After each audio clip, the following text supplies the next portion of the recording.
ఆదివారం నుంచి ఆదివారం వరకు కాచకాపని దేవుని స్తోత్రం చెప్తాం. ఈ దినం వాక్యం అనిపిస్తున్నట్లయితే భక్తులు దేవుని దగ్గర ప్రార్థన చేయగా దేవుడు వారిని గొప్పగా జీవించడమే కాకుండా వారి హృదయంలో దేవుడు ఏదైతే మీరు చేస్తున్నాడో ప్రతిదీ కూడా దేవుడు నెరవేర్చడమే కాకుండా వారి పట్ల దేవుడు ఏం కార్యం చేశాడో అలాగే మన పట్ల కూడా కార్యం చేయాలంటే మన దేవుని దగ్గర ఎలా ప్రార్థన చేయాలా, ఎలా జీవించబడాలో చూద్దాం. నిర్మాకాండము 25వ అధ్యాయము 8వ వచనం చూద్దాం.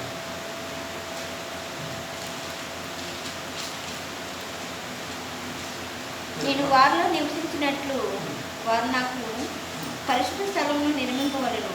నేను నీకు కనపరిచే విధంగా మందిరం యొక్క రూపమును దాని ఉపకములన్నిటినీ రూపమును నిర్మింపవలెను. వారు తుమ్మకరతో ఒక చాలు నిర్మాకాండము 25వ అధ్యాయం 8వ వచనం. నేను వారిలో నివసించినట్లు వారు నాకు పరిశుద్ధ స్థలము నేను విభిన్న దేవుని వెళ్ళారా. మొట్టమొదటిగా దేవుని యొక్క వాక్య భాగం చూసినట్లయితే దేవుడు అంటున్నాడు, ప్రతి ఒక్క మనిషి యొక్క హృదయము ఏమన్నంటే మోసే మీ హృదయం ఎలా ఉందని దేవుడి దగ్గర జీవిస్తున్న ప్రతి ఒక్క బిడ్డని అడుగుతున్నాడు. ఏమనంటే మన అందరికీ కూడా దేవుని యొక్క ప్రార్థన తెలుసు, దేవుని యొక్క వాక్యం తెలుసు, దేవునిలో ఎలా ఉండాలో ప్రతి నిమిషం కూడా తెలుసు. అయినప్పుడు కూడా సేవకుడిగా మోసే గారి ద్వారా దేవుడు పలుకుతున్న మాట ఏంటంటే, నేను వారిలో నివసించినట్లు వారు నాకు పరిశుద్ధ స్థలం నిర్మించుకొని. ఆ కాలంలో చూసినట్లయితే దేవుడు వారికి పూర్వం ద్వారా కావచ్చు, మెరుపుల ద్వారా కావచ్చు, దేవుని యొక్క స్వరం కావచ్చు, లేకపోతే దేవుని యొక్క తేజస్సు ద్వారా దేవుడు వారితో మాట్లాడేవాడు.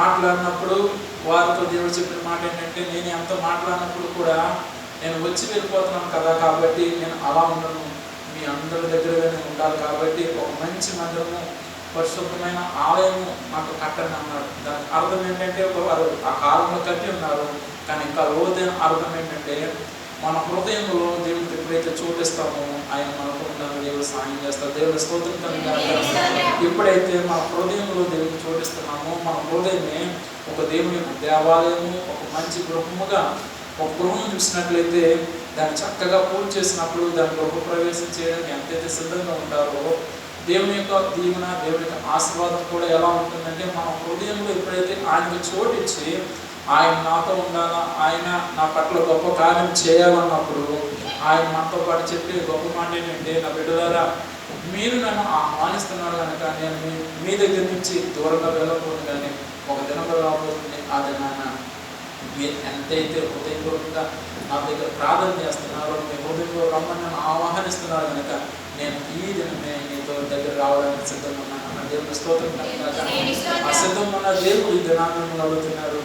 ఏదో దేవుని యొక్క మందిరానికి వచ్చినా ఏదో వెళ్ళిపోతున్నాం కాదు, కానీ 100% కాకపోయినా 99% నీ జీవితాన్ని దేవునికి ఇచ్చి ఆయనను ఎప్పుడైతే నీకున్న అవసరతల కోసము, నీకున్న కోరికల కోసము, నీకున్న దిగుల కోసం ఎప్పుడైతే నువ్వు దేవుని దగ్గర కన్నీరు కాచి ప్రార్థన చేస్తావో దేవుడు అంటున్నాడు, నా బిడ్డలారా ఈ భూమి మీద నేను ఎంతమంది విడిచిపెట్టినప్పుడు కూడా పర్లేదు, కానీ నేను నీకు తోడు ఉన్నాను అన్నాడు. దేవుని స్తోత్రం కనుక ఎప్పుడు అంటున్నాడంటే, ఆయన నీవు ఆయన హృదయంలో ఎప్పుడు కూడా మనల్ని మర్చిపోకుండా ఆయన ఎప్పుడు నన్ను పిలుస్తారని చెప్పి ఆయన హృదయంలో తహతహలాడుతూ ఆయన ఎప్పుడైతే మనల్ని ఆహ్వానిస్తున్నారో మనము కూడా దేవుని కూడా అదే రీతిగా ఆహ్వానించి నీ జీవితకాలం ప్రయాణంలో ఎన్ని ఇబ్బందులు వచ్చి ఎన్ని కష్టాలు వచ్చినప్పుడు కూడా నా యేసయ్య, నా యెహోవా దేవుడు నన్ను దీవిస్తాడు, నా కుటుంబాన్ని దీవిస్తాడు అంతమట్టు కాకుండా నా హృదయంలో ఏదైతే ఆలోచన ఉందో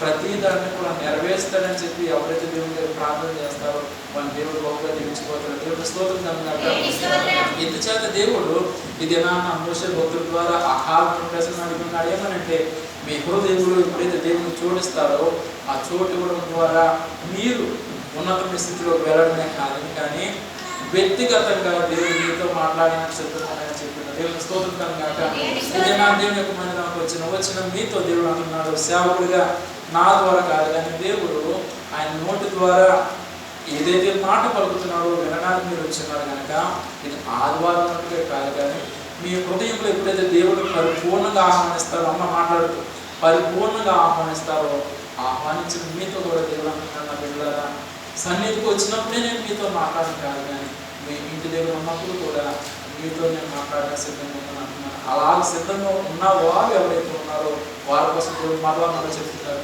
దిగులు పడద్దు, భయపడద్దు, తొందరలో నీ పట్ల గొప్ప కార్యం చేయడమే కాకుండా నీ ఉన్న ప్రదేశంలోనే ఉన్నతమైన స్థానంలో దేవుడు తీసుకుపోతున్నాడు. దేవుడు స్తోత్రం కలుగుగాక.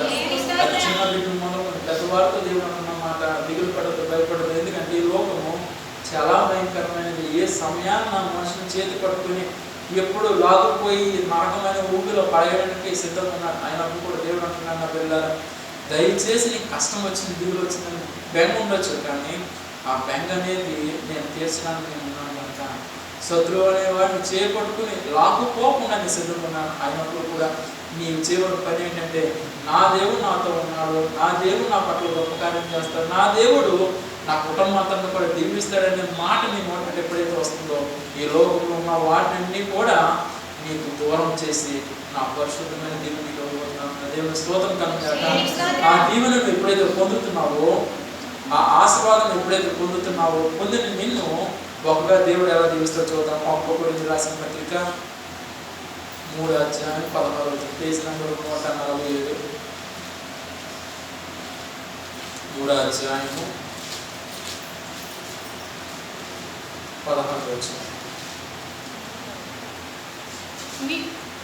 దేవుని ఆలయమై ఉన్నారని దేవుని ఆత్మ మీలో నివసించున్నాడని మీరు ఎరుగరా? ఎవడైనా దేవుని ఆలయాన్ని పాడు చేసిన ఎడల దేవుడు వారిని పాడు చేయడు. చూసినట్లయితే 1 కొరింథీయులకు రాసిన పత్రిక 3:16 దేవుడు అంటున్నమాట, మీరు దేవుని ఆలయమై ఉన్నారని, దేవుని ఆత్మ మీలో నివసించున్నాడని మీరు ఎరుగరా? ఎవరైనా దేవుని ఆలయం పాడు చేసిన దేవుడు వారిని పాడు చేయడు. ప్రియమైన దేవుని బిడ్డలారా, మొట్టగా దేవుడు అన్నాడు మోషే గారి ద్వారా, మీ హృదయంలోకి ఎప్పుడైతే దేవుడు ఆహ్వానిస్తున్నారో ఆ ఆహ్వానించడం ద్వారా ఆయన మీతో పాటు ఉండడమే కాకుండా మీకు అవసరాలన్నీ కూడా తీరుస్తూ ఉన్నారు. రెండవదిగా మీరు దేవుని ఆలయం ఉన్నారు. మొట్టమొదటిగా జాగ్రత్తగా గమనించండి, ఈ లోకంలో మనం ఉన్నాం.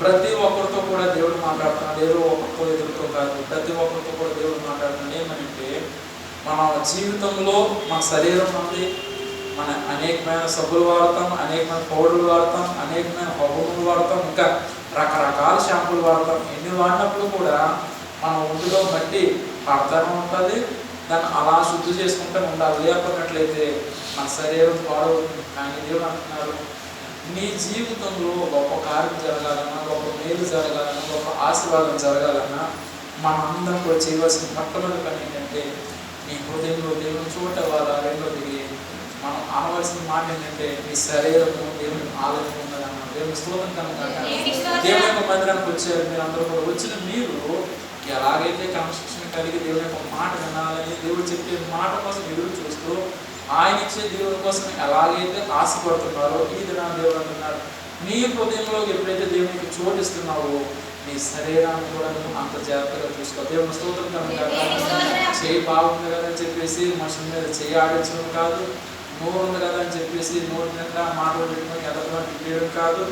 ఇంకా ఏదైతే కళ్ళు ఉన్నాయో ఏదైతే చూడాలో అదే చూడాలి, కానీ నీకు నచ్చిన కార్యం చూడడానికి దేవుడు ఇష్టపడలేదు. ఇంకా తర్వాత చూసినట్లయితే చెవుతో దేవుడికి ఏదైతే ఇష్టమైనది ఉందో అదే వినాలి, కానీ అన్నీ బాగున్నాయి కదా అని చెప్పేసి అన్నీ కూడా వినేసి బుర్రలో పెట్టుకున్నట్లయితే శత్రువు అనేవాడు ఏం చేస్తాడంటే నీకు తెలియదు, నాకు తెలియదు, వీడు బాగా వింటున్నాడు కనుక ఒకరోజు వీడి దగ్గరికి వెళ్దాం, వీడు నాకు లోపుతాడు లొంగడని చెప్పేసి ఆ రోజు వరకు కూడా నమ్మకంగా ప్రార్థన చేస్తున్నాం. వర్షం ఎలాగైతే తెలియని రీతిగా ఎలాగైతే వస్తుందో శత్రువు కూడా అలాగే ఇంటి దగ్గరికి వస్తాడు. ఇంటి దగ్గరికి వచ్చినప్పుడు వాడు చేసే పని మొట్టమొదటి పని ఏంటంటే వీడు ప్రార్థన చేస్తున్నాడో లేదో చూస్తాడు. ప్రార్థన చేసినట్లయితే గడప బయట ఉంటాడు, ప్రార్థన చేయకుండాట్లయితే డైరెక్ట్గా ఇంట్లోకి వస్తాడు. ఇంట్లోకి వచ్చి చూడండి, చేనులో పంచదార వేసినప్పుడు ఎలాగైతే నెమ్మదిగా పట్టుకెళ్తాయో అలాగే శత్రువు అనేవాడు కూడా వచ్చి ఫినిష్తో ఎలాగైతే మనుషుల్ని ఇలా అంటామో మనకు తెలియదు, కానీ వాడు చేసే పని ఎలాగంటే వీడిని ఎలాగైనా బయటకు తీసుకెళ్ళాలి. బయట మంచి ఎగ్జిబిషన్ జరుగుతుంది, ఆ ఎగ్జిబిషన్ తీసుకెళ్ళి ఎంత ఖర్చు అయినా పర్లేదు, వీడు జోబులు ఉన్న డబ్బే కదా పోతుంది కాబట్టి వీడిని ఎలాగైనా తీసుకెళ్ళాలని చెప్పి అప్పటి వరకు కూడా ప్రార్థన చేసినట్లయితే వాడు గడప తీసి లోపల రాడు, వాడు అక్కడి నుంచి పోతాడు. అదే ప్రార్థన తగ్గినట్లయితే అప్పటి వరకు కూడా నీకు మనసులేను వాడిని కూడా పక్కవాడు చెప్పవలసిన లేదు. ఇప్పుడు ఎలక్షన్ అయినప్పుడు ఎలాగైతే మాకు ఓటేయండి అని ఎలాగైతే బుర్ర తినేసి చుట్టూరు ఇంటి చుట్టూరు ఏకలాగా ఎలా తిరిగేశారో అలాగే శత్రువు అనేవాడు ఏం చేస్తాడంటే నీలో ఉన్న ప్రార్థన తగ్గించాలని అప్పుడు వరకు కనబడు. నువ్వు ఎప్పుడైతే ప్రార్థన చేస్తున్నావో అప్పుడే నీ చెవులు వినబడేలాగా పెద్ద ఎగ్జిబిషన్ పెట్టారు. ఎప్పుడూ చూడలేదు మీరు. ఎవరైనా వచ్చినట్లయితే చాలా బాగుంటుందని చెప్పేసి వాడు అక్కడికి వెళ్ళి చూసినట్లయితే అక్కడ ఏముండదు. నీ జోబులో ఉన్న డబ్బులన్నీ పోతాయి, నువ్వు చేసే ప్రార్థన సమయం కూడా నువ్వు కోల్పోతావు. అందుకే దేవుడు అంటున్నాడు, నీవు నమ్మకమైన ప్రార్థన చేసినట్లయితే శత్రువు అనేవాడు బయట నుంచి పోతాడు. అదే నువ్వు ప్రార్థన చేయకుండా నీ బాగా ఉన్నా కదా అన్నట్లయితే లోపల ప్రవేశించి నేను ఏం చేయాలన్నప్పుడు కూడా వాడు నెమ్మదిగా నేను బయటికి తీసుకెళ్ళి ఈ లోకంలో ఉన్న వాటి కోసము నిన్ను ఇష్టం లేకపోయినప్పుడు కూడా వాడు తీసుకెళ్ళినప్పుడు మనం ఏం చేస్తాం, అబ్బా బాగుందని చెప్తాం. చిట్ట చివరికి మన జోబులో ఉన్న డబ్బులు అంతా అయిపోయిన తర్వాత కొన్నాళ్ళకి ఏం లేవని చెప్పి మొదట వెళ్ళినప్పుడు మంచి ఆటోలను కారులో వెళ్తాం. జోబులో ఉన్న డబ్బులన్నీ అయిపోయిన తర్వాత చిట్ట చివరికి ఏమి లేవు.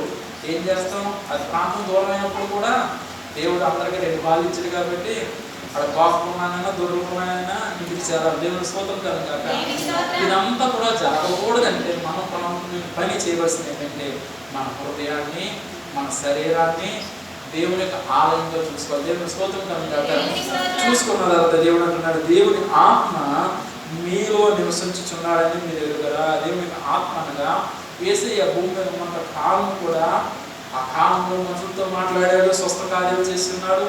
ఎవరైతే దిగులుతో ఉన్నారో బాధలతో ఉన్నారో వారికి ధైర్యం చెప్పినాడు. చిట్ట చివరిగా ఆయన ప్రాణం కోల్పోయి తన తండ్రి దగ్గర వెళ్ళిపోయినప్పుడు యేసయ్య ఏం చేస్తున్నారంటే పరలోక రాజ్యం నుంచి దేవుని యొక్క పరిశుద్ధాత్మ శక్తిని పంపించినప్పుడు ఎవరైతే ఆ శక్తిని పొందుతారో వారు ధైర్యం కలుగుంటారు. రెండోది వారు పొందకపోయినప్పుడు కూడా దేవుడు పరిశుద్ధాత్మ శక్తితో ఎవరికైతే మాట్లాడుతున్నారో ఆ మాటలు వినడానికి దేవుడు సాయం చేస్తున్నారు. దేవుని స్తోత్రం కలుగుగాక.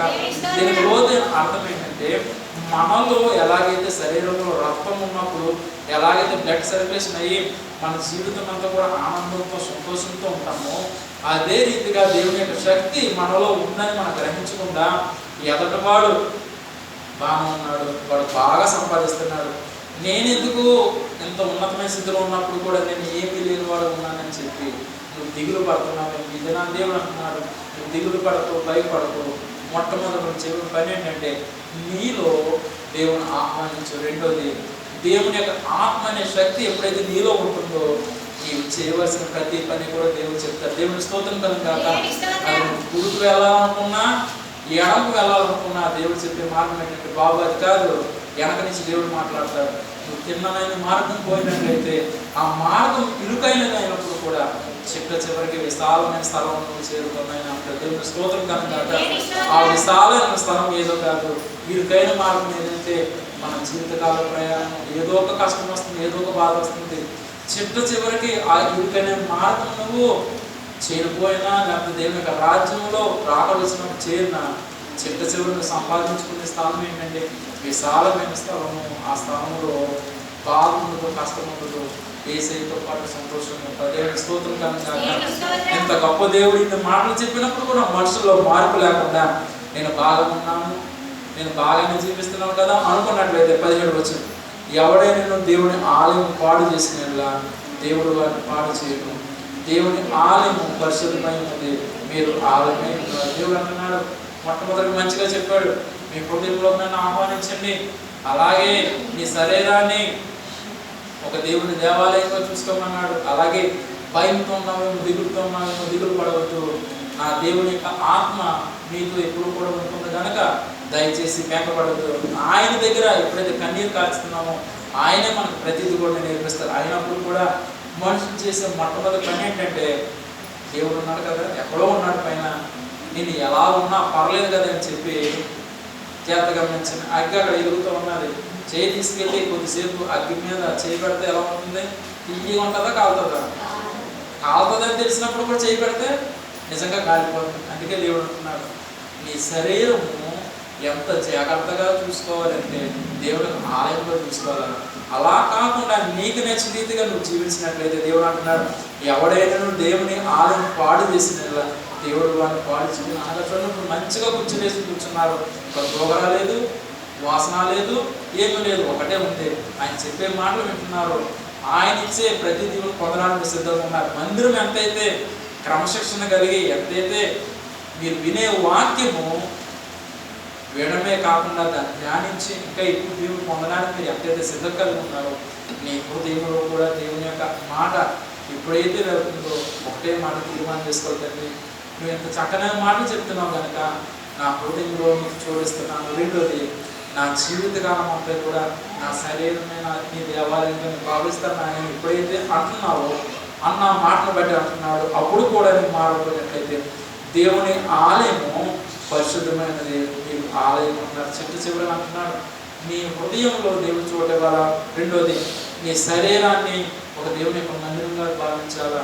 అప్పుడు కూడా నీ హృదయంలో దేవుని చూడకుండా నీ శరీరాన్ని దేవుని యొక్క మందిరంగా భావించుకున్నట్లయితే దేవుడు ఒకటే మాట్లాడుతున్నాడు, దేవుని ఆలయము పరిశుద్ధమైనది. దేవుని స్తోత్రం కలిగాక.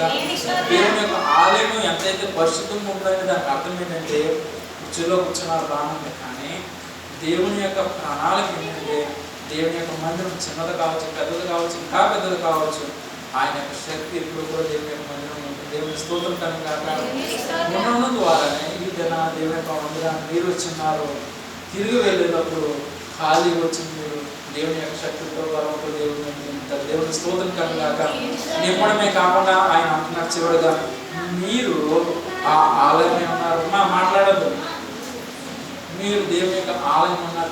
చివరిగా దేవుడు ఒకే మాట ఈ అధ్యాయంలో ఈ వచనంలో దేవుడు పలుకుతున్న మాట ఏంటంటే, మన పక్కవాడు బాగానే ఉన్నాడు, పొరుగువాడు బాగానే ఉన్నాడు, నేను దేవుని యొక్క బిడ్డగా ఉన్నాను అయినప్పుడు కూడా నాకు ఎందుకు ఈ దీవెన రావట్లేదు, వారికి ఎందుకు వస్తుంది? పోనీ పక్కవారు క్రైస్తవుడు గారు, వాడు దేవుని నమ్ముకోలేదు, కానీ వాడు మెండంగా బంగారం ఉంది, వాడు తినడానికి రోడ్డు లేదు, చక్కనే వస్త్రాలు ధరించుకుంటున్నాడు, అన్ని విషయాల్లో బాగానే ఉన్నాడు అనుకుంటున్నారు. కానీ దేవుడు అంటున్నాడు, నా పిల్లలారా, వాడు ఎంత ఉన్నతమైన స్థితిలో ఉన్నప్పుడు కూడా వాడికి శాంతి సమాధానం లేదు.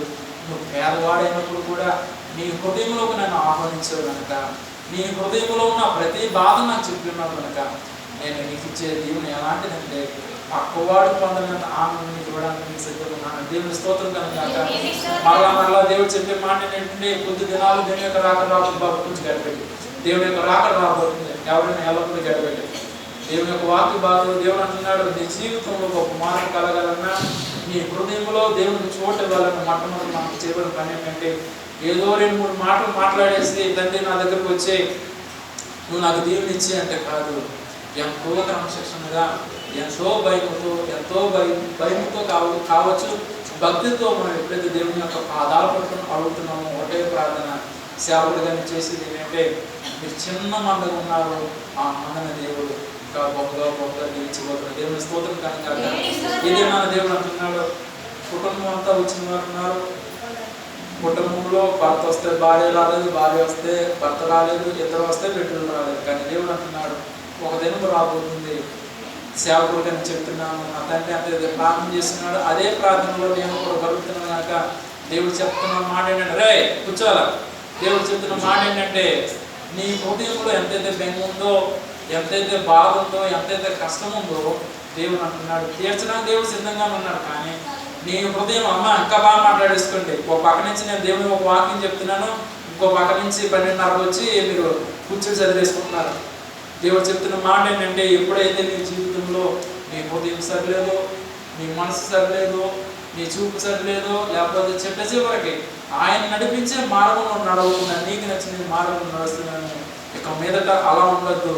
ఒకటే తీర్మానం, తండ్రి నువ్వు తొందరలో రాబోతున్నావు, నీ విశాఖపట్నంలో ఉన్నావు, ఈ ప్రపంచ దేశంలో అనేక మంది ఉన్నారు ప్రజలు, ఎవరైతే ప్రార్థన చేస్తున్నారో, ఎవరైతే నీకు ప్రార్థన చేయకుండా ఉన్నారో, ఆ ప్రార్థన చేసే వారి ప్రార్థనని దయచేసి ఆ ప్రార్థన చేయలేని వారి మనసు మార్చి తొందరలో వారు కూడా ప్రార్థన చేసేవారు చేయమని దేవుని దగ్గర ప్రార్థించండి. దేవుని స్తోత్రం కనుక. కొన్ని రోజుల్లో దేవుడు శుక్రవారం దినాన్ని దేవుడు చెప్పినాడు ఏంటంటే, ప్రపంచ దేశాలు చూసినందుకు భయంకరమైన యుద్ధాలతో ఉన్నాయి. శుక్రవారం దినాన్ని దేవుడు చెప్పిన మాట ఏంటంటే, ఎవరైతే దేవుని దగ్గర ప్రార్థన చేస్తారో వాడిని దేవుడు చూపిస్తా అన్నాడు. కొద్ది దినాలు భయంకరమైన మరణాలు రాబోతున్నాయి అన్నాడు దేవుడు. ఏంటంటే మనుషులు చంపుకునే రోజులు రాబోతున్నాయి అంట. మనమైతే బాగున్నాం, కానీ లోకం చాలా భయంకరంగా ఉంది.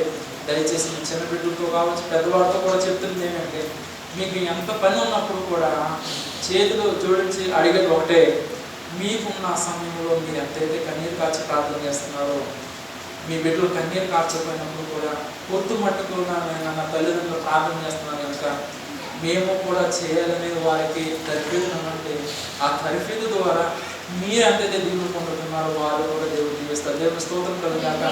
ఎందుకంటే ఒక్కొక్కరు ఒక్కొక్క పనులు చేసుకుంటున్నారు, ఉద్యోగాలు చేసుకుంటున్నారు, చదివేవారు చదువుతున్నారు. ఎందుకంటే చదవకపోతే భవిష్యత్తు బాగోదు, ఉద్యోగం చేయకపోతే జీతం రాదు. కానీ మనమందరూ కూడా నిరీక్షణ ఏంటంటే కడుపు నిండా తినాలా, మంచి గృహం ఉండాలి, మంచి వస్త్రాలు ధరించాలా, ఒక ఉన్నతమైన స్థితిలో ఉండాలి. కానీ ఈ లోకం చూసినట్లయితే ఎవడు దొరుకుతాడా, ఎవడు పాడు చేద్దామని అన్నాను. కానీ నేను చిన్నవాడినైనా ఒకటే చెప్తున్నాను, దయచేసి తల్లిదండ్రులుగా ఉన్న మీరు కొట్టద్దు. కానీ మీకు సహనం కోల్పోకుండా ఎంత మట్టుకైతే మీరు బిడ్డలు చెప్పగలుగుతారో అంత మట్టుకు చెప్పండి.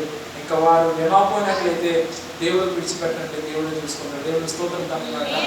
ఎందుచేత దేవుడి మాట కలుగుతున్నాడు. రాబోయే దినాలు చాలా భయంకరమైన దినాలు రాబోతున్నాయి. అదే నాన్న ప్రార్థన చేద్దామన్నా కూడా సమయం ఉంటుంది. కానీ ఆ ప్రార్థన చేసేటప్పుడు కూడా ఇంకా నువ్వు మనసులో అనుకుంటే ఏమో తెలియదు, కానీ ప్రార్థన చేద్దామన్నప్పుడు కూడా రాబోయే దినాల్లో చాలా శ్రమలు రాబోతున్నాయి. అదే నాన్న సేవకులు వాక్యం చెప్దామన్నా వాక్యం ఉండదు, మీరు విందామన్నా మీరు వినబడదు. రెండోది టీవీలో వాక్యం వస్తుంది కదా అమ్మ మాట్లాడదు, టీవీలో వాక్యం వస్తుంది కదా ఆ వాక్యమైనా విందాం కదా అనుకున్నట్లయితే కొద్ది రోజుల్లో టీవీలో కూడా వాక్యం కూడా ఆగిపోబోతుంది. ఎందుచేతంటే దేవుని యొక్క రాకడ ముందుగా చాలా గొప్ప కార్యాలు జరుగుతాయి, భయంకరమైన కార్యాలు జరుగుతాయి అన్నాడు దేవుడు. అది చాలా సమీపం ఉంది. దేవుడు నాకు చెప్పిన రోజులు చెప్పలేదు, సంవత్సరాలు చెప్పలేదు, చాలా దగ్గర ఉందని చెప్పిన. చూడండి, ఉదాహరణ చూసినట్లయితే క్రిస్మస్ పండుగ డిసెంబర్ 25 జరుగుతుందని అందరికీ తెలుసు. గుడ్ ఫ్రైడే ఎప్పుడు వస్తుందో అందరికీ తెలుసు. కానీ యేసయ్య ఎప్పుడు వస్తున్నాడో ఎవరికి తెలియదు. కానీ ఒకటే మాట, మీకున్న సమయాన్ని వృధాపరచొద్దు. ఎంత పనైనా చేయండి. అలసిపోయి ఇంకా ఇంటికి వచ్చి ఇంకా నేను నీకు ఓపిక లేదు, నీకు పడిపోతున్నాను బాబు అన్నప్పుడు కూడా చక్కగా స్నానం చేసి కడుపు నిండా తిని ఇంకా నీకు ఓపిక లేదేమో కుర్చీలో కూర్చుని అక్కడే నా తండ్రి ఉదయం అంతా కాపాడు, ఈ రాత్రికాల సమయంలో కూడా దయచేసి నన్ను కాపాడు. ఎందుకు చేద్దానంటే సేవకుడు గారిని చెప్పే మాట, ప్రతి దినము కూడా కన్నీరు కాచి చివరికి నా అక్క కూడా తెలియదు, నా తలగాడు తెలిసిపోతుంది. దేవుని స్తోత్రం నాక. ఎందుకు నేను గొప్పగా చెప్పడానికి కూడా నేను ఇష్టపడను. అయినప్పుడు కూడా ఎందుకు చేద్దానంటే నా తండ్రి నీ కోసం ఎంతైతే కన్నీరు కార్చున్నాడో అదే కన్నీరు నేను ప్రతిదినం ఒకటి కారుస్తూ సేవకుడు గారిని చెప్తున్న ఒకే మాట, మీరు ఏం ప్రార్థన చేస్తున్నారో నాకు తెలియదు, కానీ మేము ప్రార్థన చేయగా ఆ ప్రార్థన దేవుడు ప్రతి ఒక్క పెట్టిన దేవుడు దీవిస్తున్నారు. దేవుడు స్తోత్రం కనుక. దీవించిన తర్వాత ఆ దీవెన మీ మనసులో పెట్టుకుని బయటకు చెప్పకుండా లేకపోతే మాతో చెప్పకుండా మీరు దాసేసుకున్నా పర్లేదు. కానీ ఒకటే మాట, మనం ఎక్కడ ఉన్నాం, భూమి మీద ఉన్నాం, గాలిలో ఉన్నామా? భూమి మీద ఉన్నాం. మనందరికన్నా పైన ఉన్నవాడు యేసయ్య కనుక మీకు చిన్న కార్యం జరిగినప్పుడు కూడా ఒకటే మాట, ప్రతి వారం కూడా చెప్తున్నాను, మీకు చిన్న కార్యం జరిగినప్పుడు కూడా మొహమాట పడద్దు. దేవుడి మందిరంలో మేమేమి తీసుకోము, ఏం అడగము. ఎందుచేత దేవుడి మాట పడుతుందంటే దేవుడు చేసిన కార్యాన్ని ఎవరైతే దేవుని యొక్క మందిరంలో చెప్తారో వాళ్ళని దేవుడు గొప్పగా దీవిస్తారు. దేవుని స్తోత్రం కనుక. మీరు ఇస్తారో మానేస్తారో పర్వాలేదు సంగతి, కానీ దేవుడు అంటున్నాడు, నా బిడ్డలకు నేను గొప్ప కార్యం చేసినప్పుడు వారు దాన్ని మర్చిపోకుండా వారు హృదయంలో దాచుకుంటున్నారు. ఎందుచేత నేను ఆ కార్యం చేస్తున్నాను అని చెప్పి దేవుడు కానీ మనుషుల వల్లే దేవుడు దిగులు పడినట్లయితే మనకు ఎంత మాత్రం కూడా దిగించబడదు, ఆ దిగులుతోనే ఆగిపోతాం. కనుక నీకు చిన్న కార్యం జరిగినా పెద్ద కార్యం జరిగినా ఉన్న సమయాన్ని నువ్వు వృధాపరచుకున్నా. దేవుని యొక్క మందిరంలో అమ్మాని సాక్ష్యం చెప్తానంటే ఎవరు కూడా ఉంటారో వచ్చి సాక్ష్యం చెప్పడానికి ముందు రెండోదిగా దేవుడు చెప్పమన్న మాట ఏంటంటే ఈ లోకము చాలా భయంకరంగా మరలా దేవుడు ఇదే మాట గురించి చేస్తున్నాడు.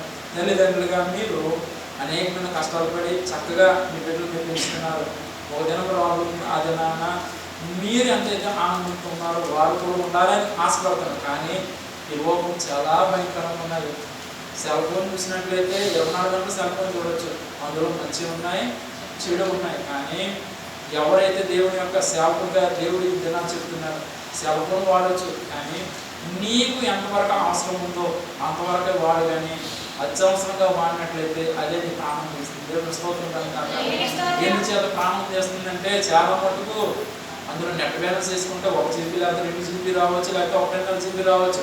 సెల్ ఫోన్ వేడెక్కిపోయేలాగా చూడొచ్చు. కానీ అది దేవునికి ఇష్టకరంగా ఉన్నదైతే పర్లేదు, కానీ నీకు ఇష్టకరంగా ఉన్నదని చెప్పేసి నువ్వు చూసినట్లయితే అప్పటి వరకు బాగుంటుంది. నీ పక్కనే ఉంటాడు దేవుడు. ఆ కుమారుడా, నీకేం చెప్పాడు సేవకుడు మన వారాన్న? నీకు ఏది చూడమన్నా నువ్వేం చూస్తున్నావు అని చెప్పేసి ఒక చెవులోంచి దేవుడి మాట వినపడుతుంది అనుకోండి, అప్పుడు నుంచి పని మీరు చేసే పని ఏంటి? అమ్మ బాబోయ్ నాతో ఏదో దెయ్యం మాట్లాడుతుంది, అప్పుడు వరకు కూడా సేవకుడితో దేవుడు మాట్లాడే కనుక పర్లేదు, నా పక్కన ఏదో గాలి వచ్చేసినట్టుంది, వెంటనే నేను తాడో ఏదో కట్టించుకోవడానికి వెళ్ళిపోవాలనుకుంటాను. అందుకే దేవుడు అంటున్నాడు, దిగులు పడద్దు, భయపడద్దు, ఒక దినం రాబోతుంది, ఆ దినాన్న రక్షించాలన్నప్పుడు కూడా ఎవరు ఉండరు. ఆ రక్షించే మార్గం ఈరోజు ఉంది. ఆ రక్షణ మార్గము, మార్పు కలిగే మార్గము నీ హృదయంలో దేవుని చూడవాలన్నా, నీ హృదయంలో దేవుని ఆహ్వానించాలన్నా, చెట్టు చివరికి నీ శరీరమే దేవుని దేవాలయంగా మారాలన్నా, అవన్నీ జరగాలంటే మొట్టమొదటిగా తీర్మానం, ఒకటే తీర్మానం, నా దేవుడు నాతో ఉన్నాడని. ఎవరు నమ్ముతున్నారు? అందరూ నమ్ముతున్నారు కదా. నమ్ముతున్నాను మీ అందరితో దేవుడు చెప్తున్నాడు, దిగులు పడద్దు, భయపడద్దు. మళ్ళా దేవుడు చెప్తున్నాడు. చాలా భయంకరమైన దినాలు కాబోతున్నాయి. నేను దేవుని యొక్క వాక్యం వింటున్నాను, దేవుని యొక్క వాక్యం కోసం మీకు బోధిస్తున్నాను. కానీ కొన్నిసార్లు నేను యూట్యూబ్లో చూసినప్పుడు అనేక మంది దైవసార్లు చెప్పే మాటలు చాలా భయంకరమైన దినాలు కాబోతున్నాయి. వారు చెప్తున్నారు, చెప్పిన మాటలు మీరు చెప్పినట్లయితే ఎక్కడే గుండా చచ్చిపోతారు. ఎందుకంటే ప్రతి నిమిషము కూడా మీకు ఖాళీ లేని పని ఉన్నప్పుడు కూడా నోటికి ఖాళీ ఉంది కనుక దేవానికేమన్నా నన్ను దీవించి నన్ను ఆశ్రయించిన మాట పలకండి. ఎప్పుడైతే నువ్వు పలుకుతున్నావో దేవుడు నీకు రావాల్సిన ప్రతి దీవెన కూడా ఇవ్వడానికి దేవుడు చెప్తున్నాడు. దేవుని స్తోత్రం కాక మరలా దేవుడు అంటున్నాడు, గొప్ప కార్యం, అమ్మ పిల్లలు కూర్చోాల. దేవుడు అంటున్నాడు, నీ జీవితంలో గొప్ప కార్యాలు జరగాలన్నా, నీ హృదయంలో దేవుడు చూడేవాళ్ళన్నా, మరి ముఖ్యంగా అంటున్నాడు, మీ బిడ్డలో ఒక భవిష్యత్తు గొప్పగా ఉండాలంటే ఒకటే మాట. ఏదో ఒక సేవకుడు చెప్తున్నాడు కదా, నేను వింటున్నాను కదా అని చెప్పేసి వీడిని విడిచిపెట్టదు, కానీ హృదయంలో దాచుకుని దాని ప్రక్కడికి ఎవరైతే జీవిస్తారో దేవుడు అంటున్నాడు ఒకటే మాట. పరలోక రాజ్యం దేవుడు చెప్పమన్నమాట, మా కుమారుడు ఎప్పుడైతే ఈ మాట బోధిస్తున్నావో, ఎప్పుడైతే ఈ ప్రజలు వింటున్నారో వారికి నేనైతే కనబడను, కానీ వారికి తెలియకుండా నేను వారి పట్ల గొప్ప కార్యం చేస్తాను. దేవుని స్తోత్రం కాకుండా ఆ కార్యం మీరు పొందాలంటే ఒకటే మాట, ఇప్పటికైనా దేవుడికి దూరంగా వెళ్ళదు, దేవుడి దగ్గర ఉంటారు. 3వ చూసినట్లయితే రోమాపత్రిక 1వ అధ్యాయము 28వ వచనం. రోమాపత్రిక 1వ అధ్యాయము 28వ వచనం. మరియు వారు తమ మనసులో దేవునికి చోటు నొల్లకపోయారు కనుక చేయరాని కార్యము చేయుటకు దేవుడు భ్రష్ట మనసుకు వారికి అప్పగించాడు. చూసినట్లయితే దేవుడు చెప్తున్నాడు మనుషులు ఇంకా వినకపోయినట్లయితే దేవుడు ఏం చేశాడంట, మీకు నచ్చినట్టు చేసుకోండి అని చెప్పేసి వారి హృదయంలో దేవుడు పక్కకు పోయాడు. వేరే ఆత్మలో ఒక ఎప్పుడైతే దూరయ్యో దూరం ద్వారా దేవుడు అంటున్నాడు, వారి హృదయం ఎలా మారిపోయింది, భ్రష్టమైన హృదయం అంటే వాడికి ఏమైతే తోస్తుందో అదే చేస్తాడు, కానీ దేవునికి నచ్చిన కార్యం చేయడు. అందుకే దేవుడు అంటున్న 29వ వచనం, అట్టి వారు సమస్తమైన దుర్నీతి చేతను, దుస్వత్వ చేతను, లోభం చేతను, ఈష్ట చేతను నిండుకొని మత్సరము, నాపత్య కాలము, కపటము, వైరం వాటిలో నిన్న వారే ఉండేగాండ్రులను, అపవాదకులను, దేవదేశకులను, హింసకులను, అహంకారులను, బింకంలాడువారును, చెడ్డవారిని కల్పించేవారును, తల్లిదండ్రుల కవిదేయులను, అవివేకులను. దేవుని పెట్టారా, జాగ్రత్తగా మంచి మాటలు వినడానికి, చదవడానికి చాలా కష్టం ఉంది. అయినప్పుడు కూడా మనుషులు చేసే తత్వం కోసం దేవుడు భక్తుల ద్వారా చెప్పినాడు ఏమనంటే, బాబు కూర్చోాల, ఎప్పుడైతే నువ్వు దేవుని యొక్క మాట వింటున్నావు, దేవుడు లోపడుతున్నావు, దేవుడిని దీవిస్తాడు. అలా కాకుండా నీకు నచ్చిన రీతి మీద జీవించినప్పుడు ఒక్కొక్కటి బ్యాంకులో డబ్బులు వేస్తే వడ్డీ ఎలా పెరుగుతుందో నీకు తెలియకుండానే అన్నీ వచ్చేస్తాయి. ఏమవుతుంది, అబద్ధాలు ఆడడం వస్తుంది, పక్కన సుటేసాన్ని వచ్చేస్తావు, లేకపోతే విదేశాన్ని వచ్చేస్తావు. చివరికి నీ హృదయంలో దేవుడు చూడలేదు కనుక ఏదైతే చేయకూడని కార్యంలో అన్ని కార్యాలు కూడా చేయడానికి అవకాశం లేకున్నప్పుడు కూడా దేవుడికి మొట్టమొదటిగా ఏం చేసినా దేవుడికి చోటు ఇవ్వలేదు. తర్వాత నీ హృదయంలో ఎవరో దూరాడు, ఆ దూరినాడు ఎవరో కాదు, శత్రులే. కానీ వాడు చేసే ప్రాముఖ్యమైన పని ఏంటంటే నీ శరీరం అంతా కూడా పాడు చేసి చివరికి వైద్యుడి దగ్గర వెళ్ళినప్పుడు కూడా ఆ ముందు పని చేయండి. దేవుడు దీవించినా సిద్ధం ఉన్నాడు, కానీ శత్రువు అనేవాడు నీ శరీరం పాడు చేయడం సిద్ధం ఉన్నాడు. కానీ ఈ వాక్యం మీతో దేవుడు మళ్ళా చెప్తున్నాడు, ఎప్పుడైతే నువ్వు దేవుని యొక్క మాట వింటున్నావు, ఎప్పుడైతే దేవుని యొక్క కార్యం కోసం ఎదురు చూస్తున్నావు, ఎప్పుడైతే ఆయన ఇచ్చే ఆశీర్వాదం పొందాలని మొట్టమొదటిగా దేవుడు అంటున్నాడు, రాత్రి దినమే నేను చెప్పిన జానకిరామ్ గారితో దేవుడు దగ్గర రాత్రి మేము ఆయనతో కొంచెం మాట్లాడినప్పుడు దేవుడు చెప్పిన మాట ఏంటంటే, నా కుమారుడా, నువ్వు ఊరు మధ్యలో ఉన్నావు, కానీ కొద్ది రోజుల్లో దేవుడు మిమ్మల్ని దీవించడం ద్వారా ఆ చుట్టుపక్కల ఉన్న వారు అందరూ కూడా మారేలాగా దేవుడిగా ప్రార్థన చేస్తున్నాను. దేవుడు స్తోత్రం కనుక తొందరలో ఆ కార్యం దేవుడు నెరవేర్చిన సరే మనం ఎందుకు చేతనంటే, వారు పొందిన దీవెన, వారు పొందిన ఆశీర్వాదము వారి మట్టుగా కాదు, కానీ ఆ చుట్టుపక్కల ఉన్న వారందరూ కూడా చూసి మీ దేవుడు గొప్పవాడిని ఇలా దేవుడు చేయబోతున్నారు. దేవుని స్తోత్రం కనుక ఆయన మట్టుగా కాదు, కానీ ఎవరైతే దేవుని యొక్క మందిరంలో ఉన్నారో ప్రతి ఒక్కరికి కూడా దేవుడు చెప్తున్న మాట ఏంటంటే,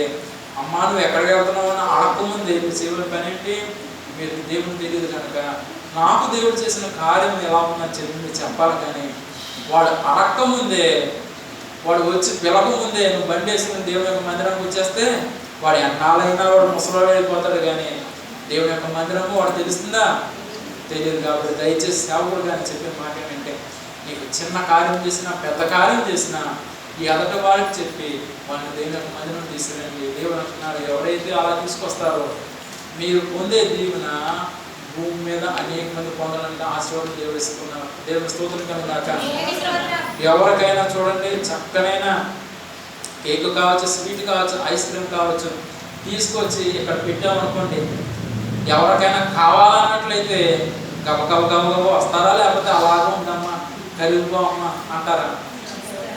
అలాగే దేవుడు అంటున్నాడు, నా బిడ్డలారా నేను మీకు దీవెన ఇవ్వడానికి సిద్ధంగా ఉన్నాను, ఎప్పుడు మీరు పరిగెట్టుకుంటూ వస్తారా, ఎప్పుడు ఆ దీవెని మీరు తీసుకుంటారని దేవుడు కూడా మీకోసం ఎదురు చూస్తారు. దేవుని స్తోత్రం కనుక మీరు ఎదురు చూడడం కాదు, దేవుడే ఎదురు చూస్తున్నాడు. ఆ ఎదురు చూసే దేవుడిని మరి ఎక్కువగా ఆయన ఎదురు చూసేవాడుగా చేయకూడదు, కానీ తండ్రి ఇప్పుడు వరకు కూడా మీరు ఎదురు చూశారు కనుక నేను నా జీవితాన్ని సరి చేసుకుంటున్నాను, నా హృదయాన్ని మార్చుకుంటున్నాను, నా కుటుంబం అంతా కూడా నీ పాదాల దగ్గర ఉండడానికి సిద్ధంగా ఉన్నాను కనుక దయచేసి ఒకసారి మనం జ్ఞాపకం చేసుకుని ఎన్నాళ్ళ వరకు కూడా జ్ఞాపకం చేసుకున్నాను కనుక ఇప్పుడు నుంచి నేను మీతో ఉంటున్నాను కనుక దాన్ని మర్చిపోకుండా నిలిచిన దేవుడిగా ప్రార్థించాను. దేవుని స్తోత్రం కనుక నీ ఉద్యోగ విషయంలో కావచ్చు, అనారోగ్యం విషయంలో కావచ్చు, చదువు విషయంలో కావచ్చు, ఏది నీకు లోటు ఉందేమో దేవుడు అంటున్నాడు, ఇది నాన్న ప్రతి దాని నుంచి దేవుడు తీసుకురావాలని సిద్ధంగా ఉన్నాడు. దేవుని స్తోత్రం కనుక ఒకటే మాట దేవుడు ఇది నా చెప్పన్నాడు మాట ఏంటంటే, భూమి మీద మనం ఉన్నాం, అనేక మంది సంఘాలు ఉన్నాయి, చర్చలు ఉన్నాయి, ఎవరిని కూడా నేను విమర్శిస్తలేదు, కానీ ఒకటే మాట చెప్తున్నాను ఏంటంటే, సేవకుడుగా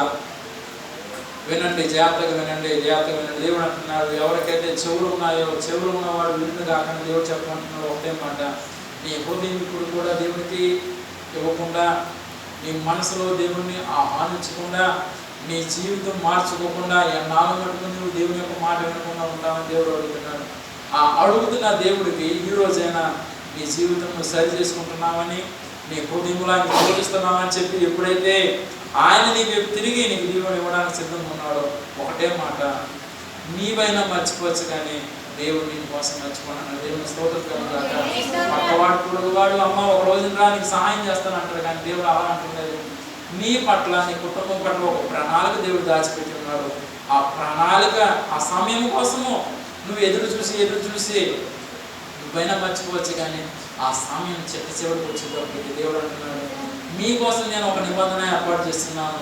ఆ నిబంధన ఏంటంటే మిమ్మల్ని ఒక ఉన్నతమైన స్థితిలో తీసుకోవడం. దేవుని స్తోత్రం కనుక మరలా దేవుడు అంటున్నాడు, వచ్చింది మీతో మరలా దేవుడు చెప్పమంటున్నాడు. పరిశుద్ధాత్మ దేవుడు ఒకే మాట అంటున్నాడు, నా బిడ్డలారా దిగులతో వచ్చినామేమో, బాధతో వచ్చినామేమో, లేకపోతే నీ పక్కవాడికి నీ బాధ చెప్పుకొని బాధ నీ హృదయంలో దాచుకుని వచ్చినామేమో. బాబు కూర్చుంటావా గిల్లేమంటావా? అరే బాబు నీకే నవ్వడం కాదు, కూర్చో.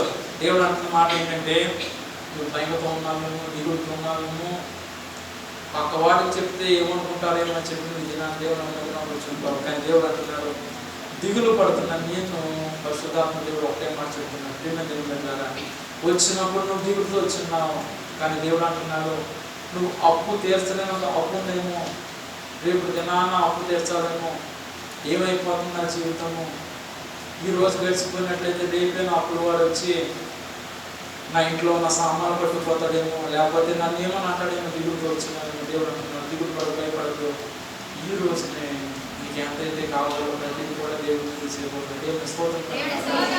ఎవరైతే నమ్మకగల దేవుని దగ్గర ప్రార్థన చేస్తున్నారో వారితో దేవుడు సూటిగా చెప్తున్నాడు, నువ్వు దిగులుతో ఉన్నావు, బాధతో ఉన్నావు, బాధతో ఉన్న దేవుడు అలా చూస్తే ఆయన కూడా కన్నీరు కారుస్తున్నాడు.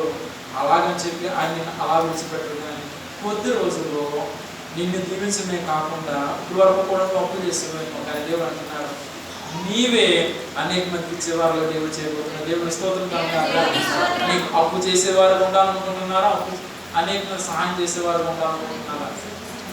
అనేక మంది సహాయం చేసేవారు ఉండాలంటే ఒకటే మాట, దిగులు పడద్దు, భయపడద్దు.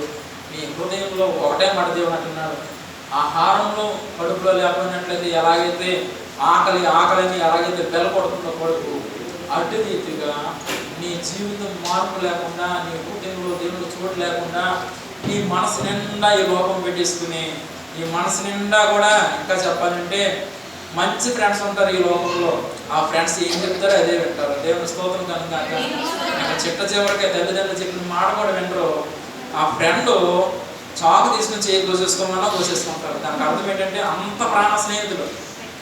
మొట్టమొదటి నుంచి వచ్చిన వారిని పట్టించుకోరు, కానీ మధ్యలో వచ్చిన వాడు ఆడికి ఏముంటుందో, ఆడికి తోక ఉంటుందో పిలక ఉంటుందో ఏదో తెలియదు, కానీ ఆ పిలకేని వచ్చింది. దేవుని స్తోత్రం కనుక ఆడ తోకగానే వచ్చింది. ఎందుకోసం అంటే తల్లిదండ్రులు ఇంటికాడ బోరుగా నేర్చుతూ రే బాబు వాడి మాట వెనకరా అంటే అక్కడికే వెళ్తాడు. చివరికి వీళ్ళు చెప్పిన మాట అంతా విడిచిపెడతాడు. వాడు చెప్పిందే ఎనముద్దా ఉంటుంది. ఆ ఎనముద్ద చివరికి ఏమవుతుందంటే వాడు తెలియదు.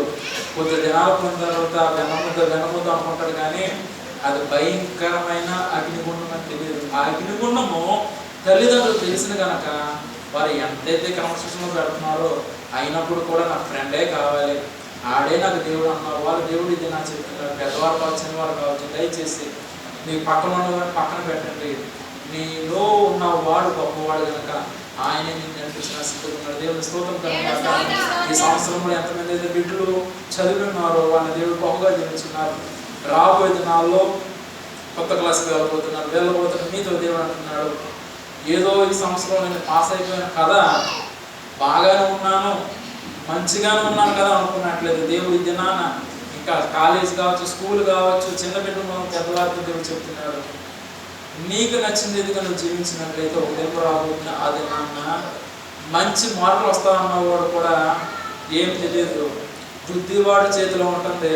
వాడికి ఆ సమయాన్ని ఏదో కలుగుతున్నట్టు అయ్యి 10 మార్కులు వేయవలసిన 3 మార్కులు వేస్తే 100 వచ్చారు కదా, రాదు. దానికి అర్థం ఏంటంటే నీలో తిరిగి బాగాలేదు. రే బాబు ఎన్నిసార్లు చెప్పాలి, వీడియోలు ఎక్కిపోతుంది మాటలు.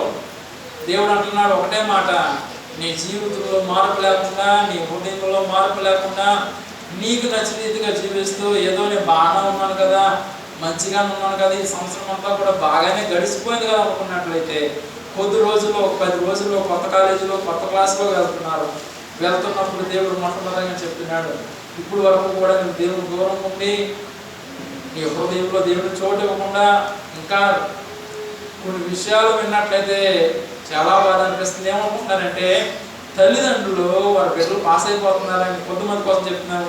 50% మంచిగా ఉన్నారు, 50% కోసం దేవుడు చెప్తున్నాడు. ఈ లోకంలో మనుషులు ఒక తత్వం ఏంటంటే ఘోరమని కన్నీరు కాస్తున్న దేవుడి సేవకుని పక్కన పెట్టి వారు చెప్పే మాట ఏంటంటే, వారు ఏం చేస్తారు ప్రార్థన, మా పిల్లలకు 500 వచ్చేసే కదండి వారు కూడా ఉన్నారు. దేవుడి స్తోత్రం కదా, 500 వచ్చేసాయంటే కొన్ని మా పాపను కూడా పక్కన పెట్టండి, పైన దేవుడు ఇచ్చాడు కనుక ఆ మార్పులు వచ్చాయి. దేవుని స్తోత్రం కనుక నేను కొన్ని విషయాలు నేను మాటలు వింటున్నప్పుడు చదువుతో నా చదువు వరకు పడినంత వరకు పర్లేదు, కానీ నా చదువు దగ్గర పడిందంటే దాన్ని ఎంత మట్టుకు నేను ఒప్పుకోను. ఎందుకంటే కన్నీరు కాల్చి ప్రార్థన చేసేవాడిని పక్కన పెట్టి వారు ఏం చేశారులే, వీరేం చేశారులే, నాకు ఇంకా లోకంలో ఎంతో మంది సేవకులు తెలుసు కదా, వారు చేసిన దాన్ని బట్టి నా బిడ్డలు ఎంత ఉన్నతమైన స్థితిలోకి వచ్చేసారంటే, ఈ దిన సేవకుడిగా చెప్పేది ఏంటంటే మేము ఏడ్చే కన్నీరు దేవుడు చూస్తున్నాడు.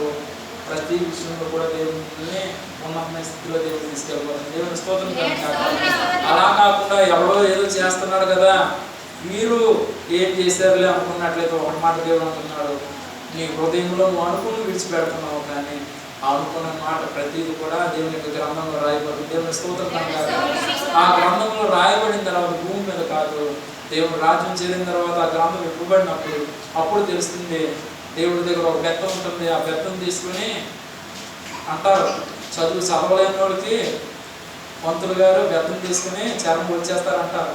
దేవుడు వచ్చాడు, కానీ ఆయన అడిగే ప్రశ్న అడిగినప్పుడు ఎవరు దానికి జవాబు చెప్పగలుగుతారు? ఎవరు దానికి ఆయన ముందు నిలబడి ఆయనతో మాట్లాడగలుగుతారు? దయచేసి ఎవరు ఎంత ఉన్నతమైన స్థితిలో ఉన్నా దేవుని యొక్క మందిరంలో తగ్గించుకుని ఎవరైతే ఉంటారో వారిని దేవుడు గొప్పగా దీవించబోతున్నారు. దేవుని వాక్యం గురించి ముందు దేవుడు పరిశుద్ధాత్మ దేవుడు చెప్పే మాట ఒకటే, మీ జీవితంలో గొప్ప కార్యాలు జరగాలన్నా, మీ బిడ్డల పట్ల గొప్ప కార్యాలు జరగాలన్నా, మీతో పాటు ఉన్న కుటుంబ సభ్యులు ఒక స్థాయిలో ఉండాలన్న దేవుడు అంటున్నాడు. ఏదో వచ్చి వెళ్ళిపోవడం కాదు, నీ హృదయంలో దేవుని చోటిస్తున్నావా లేదా, నీ శరీరము దేవుని యొక్క సంఘంగా భావిస్తున్నావు లేదా, అంత మట్టుగా కాకుండా ఏదో నీ జీవితంలో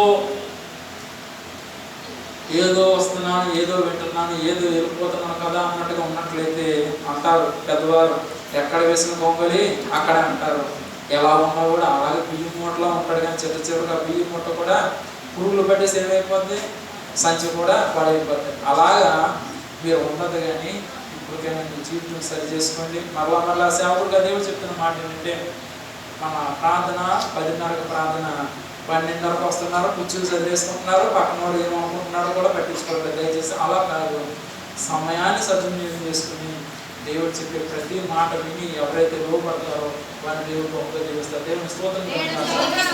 వారంలో దేవుడు చెప్పినారు, భయంకరమైన మరణాలు రాబోతున్నాయి, అనేక మంది చనిపోతున్నారు. అదే రీతిగా దేవుడు చూసినట్లయితే వారంలో బొంబాయి ప్రాంతంలో గాలి వాన ద్వారా వర్షంలో కొద్దిమట్టుగా మాకు రక్షణగా ఉంటుందని చెప్పి పెద్ద అడ్వర్టైజ్మెంట్ పెట్టిన బోర్డు దగ్గర నిలబడ్డారంట. నిలబడినప్పుడు ఆ నిలబడిన ప్రదేశంలోనే ఆ గాలికి ఒక ఇసుక తుఫానుగా వచ్చినప్పుడు ఇంచుమించు 75 మందికి దెబ్బలు తగిలాయి, 8 మంది చనిపోయినారు. దేవుని బిడ్డలారా, దేవుడు చెప్తున్నారు ఎంతోమంది చనిపోతున్నారు అన్నారు, అలాగే చనిపోతున్నారు. అయినప్పుడు కూడా ఒకటే మాట, మీ హృదయంలో ఎప్పుడైతే దేవుడు చోటిస్తున్నారో వచ్చినప్పుడు కాదు, సోమవారం వరకు శనివారం వరకు కూడా మేము చూడం, కానీ పరలోక రాజ్యం దేవుడు మేము చూస్తున్నాడు లేదా? మళ్ళా దేవుడు చెప్తున్నాడు, చిన్న బిడ్డలతో దేవుడు చెప్తున్నాడు, నీ తల్లిదండ్రులు నేను చూస్తలేదు కదా, నేను ఎలా జీవించినా పర్లేదు కదా, నేను ఎలా ఆడుకున్నా పర్లేదు కదా అనుకోవచ్చు. కానీ వారు తెలిసినప్పుడు వారు తిడతారు, కొట్టచ్చు. కానీ దేవుడు అంటున్నాడు, వారికన్నా ముందుగా నేను పరలోక రాజ్యం నేను చూస్తున్నాను. దేవుని స్తోత్రం. నా తల్లి చూస్తలేదు కదా నేను కాలేజీకి వెళ్తున్నప్పుడు, నా తల్లిదండ్రులు చూస్తలేదు కదా నేను స్కూల్ చదివినప్పుడు, నేను ఎలా ఉన్నా పర్లేదు, ఇంటికి వెళ్ళినప్పుడు బుద్ధిమంతుడిగా నేను వెళ్తున్నాను కనుక నా తల్లి తండ్రి ఎంతగానో నన్ను మంచివారు ఉంటున్నారు కదా అనుకోవచ్చు. కానీ దేవుడు అంటున్నాడు, జనాన్న నువ్వు ఎలా ఉంటున్నావు, నీ పక్కవాడికి ఎలా పోయినా పర్లేదు, కానీ పరలోక రాజ్యంలో దేవుడు చూస్తున్నాడు కనుక ఇప్పటికైనా మీ హృదయంలో దేవుడిని చూడటం వల్ల చెట్టు చివరిగా పరిశుద్ధాత్మ దేవుడు జ్ఞాపకం చేసుకోమని చెప్తున్నాడు. ఆయన దగ్గర దీవెన ఉంది, అలాగే ఆయన దగ్గర ఒక చక్కని బెత్తం కూడా ఉంది. బెత్తంతో దెబ్బలు తినాలనుకున్న వాళ్ళు దేవునికి దూరం ఉండండి. దేవుని యొక్క ఆశీర్వాదం కావాలన్న వారు దేవుని ఆహ్వానించి ఆయన యొక్క దీవెన పొందడానికి ఎవరైతే సిద్ధంగా ఉన్నారో వారు మరీ ఎక్కువగా దీవెన పొందాలని కోరుతూ వారి ముఖ్యంగా అంటున్నాడు, దేవుడు మీ పని పాటలో దేవుడు నేను దీవిస్తున్నాను, దేవుడు సిద్ధంగా ఉన్నాడు. ఈ వాక్యం ముగిద్దాం అనుకుంటున్నాను కానీ పరిశుద్ధాత్మ దేవుడు మరలా చెప్తున్నాను, కుమారుడా ఇది నా దేవుడు అంటున్నాడు. రాత్రికాల సమయంలో సేవకుడితో చెప్పిన మాటను బట్టి కాళ్ళు అంటున్నావు, కానీ ఆ కాళ్ళకు దేవుడు తగ్గించిన సిద్ధంగా ఉన్నాడు. కానీ ఆ కాళ్ళకు ఎందుకు ద్వారా వచ్చిందంటే శరీరంలో బలహీనత ఉన్నది. కానీ దేవుడు అంటున్నాడు, ఎంత నొప్పి వచ్చినప్పుడు కూడా వైద్యుల దగ్గరికి వెళ్ళండి, దానికి వాడు ఏదో చెప్పి ఏదో మందేస్తాడు. కానీ దేవుడు అంటున్నాడు, కొద్ది దినాల్లో అది ఎలా వచ్చిందో అలాగే పోతున్నట్టు దేవుని స్తోత్రం. వైద్యుల దగ్గరికి వెళ్ళండి, వాడు ఇచ్చే మందులు వేసుకోండి. కానీ దేవుడు అంటున్నాడు, ఆ నొప్పి ఎన్నాళ్ళ నుంచి మీరు భరిస్తున్నారు, అయినప్పుడు కూడా పరిశుద్ధాత్మ దేవుడు చెప్తున్నాడు, వైద్యుల దగ్గరికి వెళ్ళక ముందుగానే ఆయన దగ్గర ఒక చక్కని నేను చూస్తున్నాను, ఆపరేషన్ చేసే వారి దగ్గర కత్తిలు ఎలా ఉంటాయో ఒక కత్తిరి చూస్తున్నాను. ఒక తెల్లని వస్త్రాలు వేసుకున్న ఒక వ్యక్తి వచ్చి మీ కాలులో ఎక్కడైతే ఆ నొప్పి ఉందో దాని అంతా సరిచేసి చూస్తున్నాడు. దేవుని స్తోత్రం. ఇంకా ఆయన ప్రాణం అయిన తర్వాత వైద్యుడి దగ్గర వెళ్దాం చూస్తున్నాడు. పోనీ వెళ్ళండి, వాడు ఇచ్చే మందులు తీసుకోండి. కానీ దేవుడి దినాన్ని నాకు చూపించేది ఏంటంటే ఆ యొక్క కాలుని దేవుడు ఒక చక్కని కత్తిరితో దాన్ని సరి చేస్తున్నాడు. నేను చూస్తున్నాను. ఆ కత్తిరి పక్కన పెట్టి ఆయన దగ్గర ఒక తెల్లటి నూనె గుడ్లాడుకుంటే అది దగదగదగదగా మెరిసిపోతుంది. ఆ నూనె గుడ్డి ఎక్కడైతే కట్ చేసాడో దాని మీద రాసినప్పుడు కుట్లు వేయకుండానే అది చూడండి తెల్లని వస్త్రాలు ఎలా ఉంటాయో అదే రీతిగా ఆ కారుని చూడబోతుంది. దేవుని స్తోత్రం కలుగును. కుమారుడు భయపడద్దు, దిగులు పడద్దు, దేవుడిని ముట్టడానికి సిద్ధంగా ఉన్నాడు. మరి ముఖ్యంగా దేవుడు అంటున్న వయసు దగ్గరికి వెళ్ళు, వాడు ఏం చెప్తాడు నేను, కానీ దానకనుకుందిగా దేవుడిని కాలు ముట్టి అన్నాడు. దిగులు పడద్దు, ఏమవుతుందో ఏమో అనుకోవచ్చు. రెండోది దేవుడు అంటున్నాడు, నీ కాలేజీ విషయంలో ఎంతో దిగులుతున్నావు, బాధపడుతున్నావు. పరిశుద్ధాత్మ దేవుడి ఇదే నాకు చెప్తున్నాడు, ఎంతమంది నేను ఇబ్బంది పెట్టాలనుకున్నప్పుడు కూడా వారు భూమిలో ఉన్నంత వరకే, వాడు భూమి నుంచి దేవుడి దగ్గరికి వెళ్ళినట్లయితే ఏమైనా చేయగలుగుతాడా? కానీ దినాన్ని అంటున్నాడు, ఇప్పుడు వరకు కూడా దేవుడు ఊరుకున్నాడు నీ కాలేజీలో విషయం కోసం, కానీ ఇక మీదట ఊరుకొని అంటున్నాడు, ఎవరైతే నీకు పోటీకి వచ్చి నేను బాధ పెట్టాలనుకుంటున్నాడో దేవుడు అంటున్నాడు, ఈ దినాన్న వారిని భూమి మీద ఉంచుతాడు, కానీ దేవుడు వారిని అగ్నితో కాల్చేస్తాడు. దేవుని స్తోత్రం కలుగుతాము. సుధమోగమైన పట్టణంలో భయంకరమైన పాపంతో నిండిపోయినప్పుడు చిట్ట చివరికి చిన్న పిల్లలను కూడా బలెత్తించేసి భయంకరమైన బొమ్మలు పెట్టి భయంకరమైన విగ్రహ ఆరాధన చేస్తున్నప్పుడు దేవుడు ఏం చేస్తున్నాడంటే వారందరినీ కూడా చంపకూడదనే దేవుడు ఆలోచనతో ఉన్నాడు. అయినప్పుడు కూడా వారు మనుషులు మారకుండా వారికి నచ్చిన రీతిగా జీవించకుండా ముందుకు వెళ్ళిపోయినప్పుడు దేవుడు ఒకటే మాట చెప్పాడు, నా కుమారుడా నీ బిడ్డలతో పాటు ఆ ప్రదేశాన్ని విడిచిపెట్టమన్నాడు. లోతు భార్య వారితో పాటు 2 బిడ్డలు వచ్చి ఉన్నారు.